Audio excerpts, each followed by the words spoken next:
Welcome to another beautiful week and a beautiful month in a great year.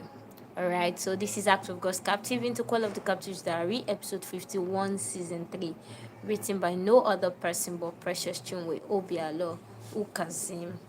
Alright, so let's continue. No, so we ended at the supernatural, the wonderful, gluing org of Sarita and Junior last week. So we are going to continue from their orgs. Thank you.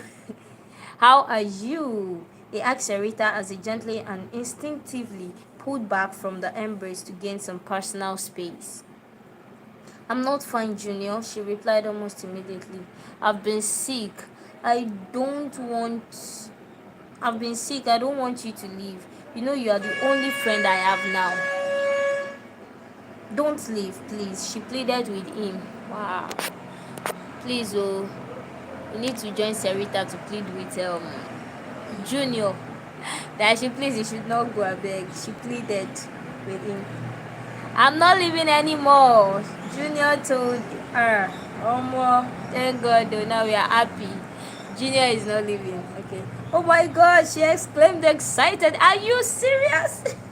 She asked him rhetorically. Alright, let's continue. Yeah, he replied.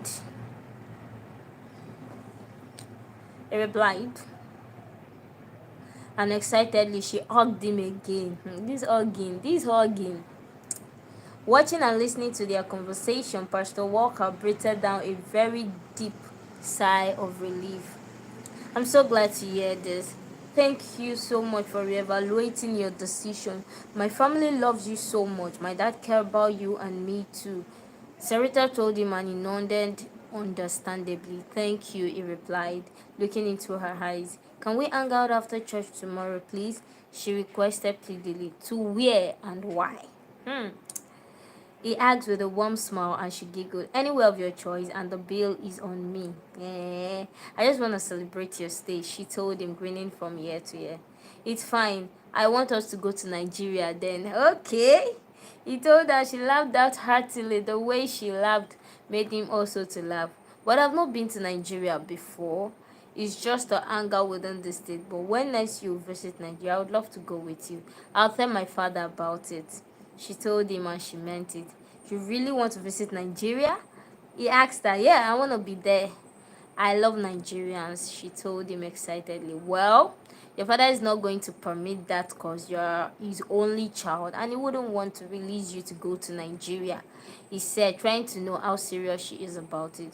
My father and your father are good friends and he would let me go if I tell him I want to go with you to Nigeria. He will, she assured him. Okay, if you are really sure about it, then you should talk to him about it. We could go spend the summer or Christmas in Nigeria with my family, he suggested, and she was so happy about it. Oh, great, she exclaimed. I love the idea and I'm going to tell it to him today, she said excitedly, and he smiled warmly. Okay, he replied, confident in himself too that his own parents will also give him their permission if he tells them that he wants to come home with Sarita for either summer or Christmas holiday.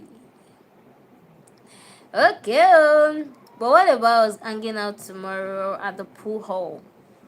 I really want to celebrate your staying back because it means a lot to me. I was so scared you were going to leave the church and I felt sick. But right now, I don't feel sick anymore, she told him, looking all excited. Okay, so which kind of sickness are we going to call that one? Love sickness, living sickness, resignation sickness. Alright, so we will call it love sickness. Let's continue. Okay. What time do you want us to go? He asked.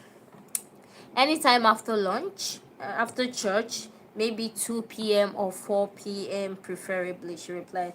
Okay, let's go by 4 p.m. then, he told her, and she was happy. Thank you, she said. I'll be looking forward to having a great time out with you again, she added, and he nodded in the positive. At home, Omar had finished preparing breakfast for the family, served a meal which they all ate together except for Junior, who was not around to eat with them. Yet, David was yet to call.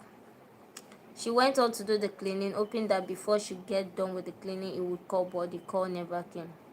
She took her bait and decided to put a call across to him to be sure that all was well with him, as because it felt strange and unlike him not to call her very early in the morning, and since it's Saturday, she knew he would even suggest they hang out as usual, but he hadn't called nor texted. I'll call him to be sure he's alright, she told herself, and straight. Meanwhile, David, who stayed up all through the night, had fallen asleep by 6:59 a.m. while waiting for a code from the website hosting provider that would grant him access to their system, and since that time had been sleeping since he didn't have a decent sleep. The hosting provider had even granted him access, but because he was deeply asleep, he couldn't log in, and even his phone was on silent. It was around the same time Umar was calling that his weary eyes were also open and was jolting up to go check his system when his eyes fell on Umar's Sinachi call, and he picked the call immediately without wasting time. Sharp sharp. So you want to give our baby heart attack, right? So she'll start thinking and thinking, oh, what have I done? Oh, did I get him angry? My God, what is this? Well, anyway, he's picking the call already, so Uma will be at best. Thank you so much, everybody. God bless you for listening. God bless you. God bless you. So see you tomorrow for another wonderful episode. Bye bye.